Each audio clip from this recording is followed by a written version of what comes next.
तटकरेंनी जी पुण्यात पत्रकार परिषद घेतली त्याच्या बाबतीत चर्चा करायला आलो होतो आम्ही. केस होती शरद पवार विरुद्ध अजित पवार. अजित पवारांना डायरेक्शन्स काय इश्यू केलेत कोर्टाने. रिस्पॉन्डंट म्हणजे Ajit Pawar are further directed to issue a public notice in the newspapers with Marathi, Hindi and English notifying that the allocation of the clock symbol is subjudiced before this court and the respondents have been permitted to use the same subject to the final outcome of these proceedings. जे न्यायप्रविष्ट आहे आणि याचा अंतिम निकाल जो येईल त्याच्यावर हे सगळं अवलंबून असेल. यांनी त्याच्यातच काही चुका केल्या आहेत की इलेक्शन कमिशननी आम्हाला देऊन टाकलं आहे. ह्यांनी सुप्रीम कोर्टात हे सांगितलं. सुप्रीम कोर्टाने सांगितलं की supreme court can scrutinise any order. त्यामुळे इलेक्शनची ऑर्डर ही स्क्रुटिनीमध्ये म्हणून तर त्यांनी हे सांगितलं. तुम्हाला दिलं असतं तर सुप्रीम कोर्टाने हे सांगितलं नसतं ना तुम्ही हे लिहा. त्यांनी सांगितलं हां नाही नाही इलेक्शन कमिशनने दिलं तुम्ही घेऊन टाका. त्याने सांगितलं nothing doing you will have to म्हणजे you will have to write this. पुढे ते काय म्हणतात such a declaration shall be incorporated in every pamphlet. म्हणजे तुम्ही प्रत्येक पत्रक जे काढाल लाखो पत्रक काढता लाखो पत्रकामध्ये हे हवं आहे. ॲडव्हर्टाइजमेंट म्हणजे पेपरला इथे तिथे कुठेही जाहिरात करणार असाल इंस्टाग्रामला व्हॉट्सअपला FBला तुम्हाला हे घालावं लागेल. ऑडिओ येतो ना ऑडिओ व्हिडिओ म्हणजे आता ते त्यांचं कुठलं तरी गाणं काढतील त्या गाण्याच्या आधी त्यांना हे डिस्क्लेमर द्यावं लागेल किंवा गाण्याच्या शेवटी डिस्क्लेमर द्यावं लागेल. आणि ते पण घाईघाई असं नाही देता येणार. एकदम व्यवस्थित सांगावं लागेल. त्याच्यामुळे ही ऑर्डर त्यांनी वकिलाला दाखवली की नाही का महाराष्ट्राला मूर्ख समजतात मला कळत नाही आहे. कारण का तटकरे खूप बुद्धिमान माणूस आहे खूप हुशार माणूस आहे. त्यांच्या अंत एवढी म्हणजे माझी काय मी काय बोलत नाही त्यांना पण बाबा त्यांनी पेज नंबर 4 पॅराग्राफ नंबर 6 हा जर व्यवस्थित वाचून घेतला आणि याचं मराठी भाषांतर करून घेतलं की हे प्रकरण न्यायप्रविष्ट आहे. आणि क्लॉक संबंधी सबज्युडाइज्ड असलेल्या या मॅटरमध्ये जेव्हा फायनल ऑर्डर येईल तेव्हाच क्लॉक बाबतीत अंतिम निर्णय घेतला जाईल. परंतु त्यांच्या कार्यकर्त्यांचा मोरल बूस्ट नाही त्यांनी कार्यकर्त्यांचा जरूर मॉरल बूस्ट करावा त्याच्याबद्दल काय हरकत नाही. पण ते सुप्रीम कोर्टापेक्षा मोठे आहेत का अजित पवार. म्हणजे ते सगळ्याच पक्षामध्ये जेव्हा जेव्हा होते ते शरद पवारांपेक्षाही मोठे समजायचे स्वतःला. हा माझा वैयक्तिक अनुभव आहे. पण सुप्रीम कोर्टापेक्षा मोठे नसावेत असं मला वाटतं आणि त्यांना हे मान्य पण असावं की सुप्रीम कोर्टासमोर आपण मोठे नाहीत. त्यांचं जे आजचं भाष्य आहे हे सुप्रीम कोर्टाच्या ऑर्डरच्या विरोधातलं भाष्य आहे. आणि जेव्हा सुप्रीम कोर्टाच्या ऑर्डरच्या विरोधात आपण भाष्य करतो तेव्हा आपण कंटेम्प्टमध्ये अडकू शकतो. न्यायालयाचा अवमान झाला असं त्यातनं दिसतंय आणि एक अवमान याचिका दाखल होऊ शकते. हे सुद्धा अजित पवारांनी कारण का ह्याचा त्रास सुनील तटकरेंना होणार नाही ह्याचा त्रास अजित पवारांना होणार आहे. कारण का cases Sharad Pawar versus Ajit Pawar. Sunil Tatkare is not a party. त्यांनी काढलेलं जे इन्स्ट्रक्शन्स होते ते सुद्धा कोर्टाने अमान्य केले. सांगितलं राष्ट्रीय पातळीवरच्या माणसाने हे काढवलं तुम्ही महाराष्ट्रपुरते मर्यादित आहात. तेव्हा अजित पवारांना धोक्याचा इशारा आहे की सबसे मस्ती चलती है सुप्रीम कोर्ट से नहीं चलती. नाही साहजिक आहे. आम्ही त्यांना कळवतोय की हे नको करू हे नका करू हे नका. शेवटी आपण पण दिवस काढलेत. अवमान याचिकेमध्ये एखादा जर फटका आला ना तो फार दूरगंभीर असतो. अवमान याचिकेमध्ये लोक 3-3 महिने 2-2 महिने जेलमध्ये जाऊन बसलेत. एवढी अवमान याचिका गंभीर असते. आता त्यांचे एवढे मोठे मोठे वकील आहेत जे एका वेळेस 50-50 लाख रुपये घेतात एकदा उभा राहायला. असे 3-3, 5-5 वकिलांची टोळी असते त्यांची.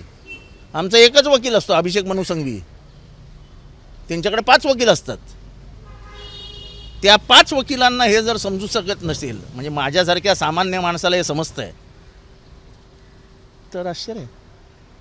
शरद पवारांना या सगळ्या विषयासंदर्भात काय प्रतिक्रिया दिली नाही त्यांनी एकदाच सांगितलं ना जितेंद्र जो बोलतो तीच पक्षाची भूमिका असते. अजून मी किती वेळा सांगायचं असं माझं म्हणणं नाही असं त्यांचं म्हणणं होतं आणि त्यांनीच ते सांगितलेलं आहे. त्याच्यामुळे सर महायुतीमध्ये जागा वाटपाचा तिढा अजून देखील काय आहे? पण आज तुम्ही होतात नाही ते नाही पण राष्ट्रवादीकडे 7 जागांची म्हणजे अजित पवारांनी 7 जागांची मागणी भाजपकडे केलेली होती. अजित पवारांनी 48 जागांची मागणी करावी, अमित शहानी त्यांना द्यावी, आमचं काहीही म्हणणं नाही. फक्त त्यांना अपॉइंटमेंट द्यावी एवढं माझं मत आहे की त्यांना अपॉइंटमेंट द्यायला हवी.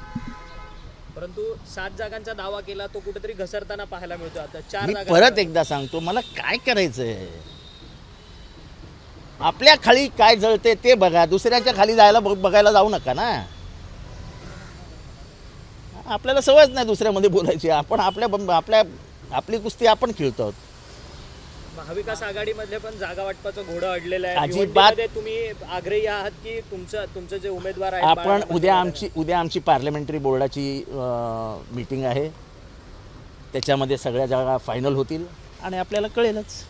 उद्या यादी प्रसिद्ध होईल का? संदर्भामध्ये सातत्यानं मी तुम्हाला तेच सांगितलं ना की उद्या साहेब फायनल पार्लमेंटरी बोर्डाची मीटिंग घेत आहेत आणि साहेब उद्या अंतिम करतील. मी कोण? उद्या यादी जाहीर होईल. मग आमची यादी उद्या दुपारी जाईल.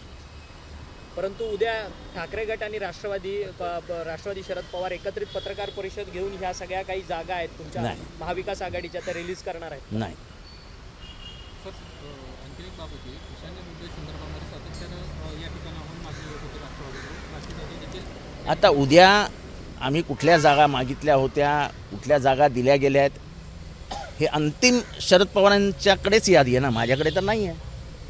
त्यामुळे पवार साहेब उद्या पार्लमेंटरी बोर्डाची मीटिंग घेत आहेत आणि पार्लमेंटरी बोर्ड हे ह्या पक्षाची निवडणुकीच्या बाबतीतली सर्वोच्च बॉडी असते. त्या सर्वोच्च बॉडीकडनं संमती मिळेल आणि पवार साहेब त्याच्यावर सही करतील आणि प्रकरण संपेल. वंचितसह महादेव जानकरांना या निमित्तानं काय आव्हान करा? ज्या पद्धतीनं तुमच्याकडे येत होते ते आणि सातत्यानं बैठका होत होत्या आणि अचानक त्यांना जेव्हा महायुतीतून तेवढीच जागा मिळाली. त्यांचं म्हणणं होतं की मला मी इकडे 2 जागा मागितल्या होत्या महाविकास आघाडीत, मात्र मला महायुतीत 1 जागा मिळाली आणि मी तिकडे जातो. त्यांनी महाविकास आघाडीत 1च जागा मागितली होती. मध्यस्थी मीच होतो. आम्ही 1 जागा द्यायचं कबूल पण केलं होतं. पण आता त्यांची इच्छा. ते नाराज आहेत असं वाटतं का? नाही, आता ते कशावरून नाराज आहेत का? सगळंच बोलणं झालं होतं. आता सगळं काय झालं असावं की सगळं टी व्हीवर सांगायचं नसतं. पण तरी मी एवढं सांगू शकतो की पवार साहेबांनीही त्यांना ग्वाही दिली होती आणि ते स्वतःच कबूल करत आहेत. टी व्हीवर त्यांची एक मुलाखत आहे की माडा जे काय ते. पण आता त्यांच्यावर काय परिस्थिती आली असेल, कोणी आणली असेल, काय झालं असेल हे काय मला माहीत नाही. कारण की ते सांगत होते माझ्याकडे बिलकुलच पैसे नाही आहेत. त्यामुळे काय झालं असेल कळत नाही, मला नाही कळत आहे. वंचित बहुजन आघाडीने सोबत आलं पाहिजे, कारण भाजपला देशातून हद्दपार करायचं. असं आहे, मी आज पण म्हणेन की डॉक्टर बाबासाहेब आंबेडकरांचं संविधान आणि ह्या देशातली लोकशाही वाचवायची असेल तर प्रकाश आंबेडकर आम्हाला साथीदार म्हणून हवेच आहेत. तुम्ही लक्षात घ्या की अरविंद केजरीवालांची अरेस्ट झाली आहे. जर्मनीने ह्याबाबत भूमिका घेतली आहे. अमेरिकेने आत्ता म्हणजे सकाळी भूमिका घेतली की हा खटला ट्रान्सपरंट आहे की नाही हे आम्ही सूक्ष्मरित्या पाहणार आहोत. अमेरिकेची भूमिका म्हणजे जगात ह्या देशातली लोकशाही धोक्यात येते आहे असं एक चित्र निर्माण होतं आहे. आंतरराष्ट्रीय राजकारणामध्ये आपला देश बदनाम होतो आहे हे आपल्याला जर्मनी आणि अमेरिकेच्या 2 वक्तव्यांवरनं दिसतं आहे. त्यामुळे हे प्रकरण गंभीर होत चाललं आहे. आंतरराष्ट्रीय पातळीवरती आपली लोकशाही धोक्यात आहे. हे आपल्या दृष्टीने बरं नाही. कारण का शेवटी कसं आहे की देशामध्ये जगामध्ये सगळीकडे लोकशाहीचेच पुरस्कर्ते जास्त आहेत आणि त्यामुळे हे सगळं. वंचितसह महाविकास आघाडी होईल की वंचित विना महाविकास आघाडी होईल? ज्या पद्धतीने आज ज्या पोझिशनवर मी उभा आहे तिथे मला आजही 100% खात्री आहे की वंचित सहच महाआघाडी होईल. आम्ही प्रकाश आंबेडकरांना सोडू इच्छित नाही. कारण का त्यांची भूमिका जी आहे की संविधान वाचलं पाहिजे, लोकशाही वाचली पाहिजे, तीच आमची भूमिका आहे. मग जेव्हा भूमिका एक आहे तेव्हा सीट महत्त्वाची नसते. आपल्याला अंतिम ध्येय काय आहे? अंतिम ध्येय आहे की येणारा जो फॅसिझमचा हल्ला आहे तो परतवून लावला पाहिजे. तो परतवण्यासाठी फॅसिझमच्या विरोधात जेवढे मी एक नेहमी उदाहरण देत असतो की चर्चिल, स्टॅलिन आणि रूझवेल्ट हे एकमेकांचा चेहरा बघत नव्हते. पण जेव्हा त्यांना कळलं जर्मनी रशियामध्ये घुसली आहे आणि रशिया जर गेलं तर जग ताब्यात घेतील, तेव्हा रूझवेल्ट, स्टॅलिन आणि चर्चिल तिघही एकत्र आले, कॉम्बिनेशन झालं आणि ते युद्ध त्या तिघांनी मिळून संपून टाकलं. जर ते झालं नसतं तर हे जग फॅसिझमच्या हातात गेलं असतं. तेव्हा काही वेळा महत्त्वाच्या भूमिका घ्याव्या लागतात, त्याच्यासाठी थोडेसे मान अपमान बाजूला ठेवावं लागतं. आपला नेम कशावर आहे, जसा अर्जुनाचा नेम माशाच्या डोळ्यावर होता तसा माशाचा डोळा आपल्याला शोधायचा आहे. 6 जागांचा प्रस्ताव दिला असं म्हटलं जाते वंचित बहुजन आघाडीला. मात्र वंचित बहुजन आघाडीचं असं म्हणणं आहे की आता नाही, मला प्रस्ताव दिला आहे नाही दिला आहे याबद्दल मला काय माहिती नाही, कारण का मी कुठल्याही पत्रावर मी सही करत नाही. सही करणारे वेगळे आहेत, त्यामुळे प्रस्ताव त्यांनी दिला असेल तर मला त्या संबंधात काहीच माहीत नाही. एक बहुजन कार्यकर्ता, कायम आंबेडकरी विचारांना समर्थन देणारा कार्यकर्ता, ही माझी ओळख आहे.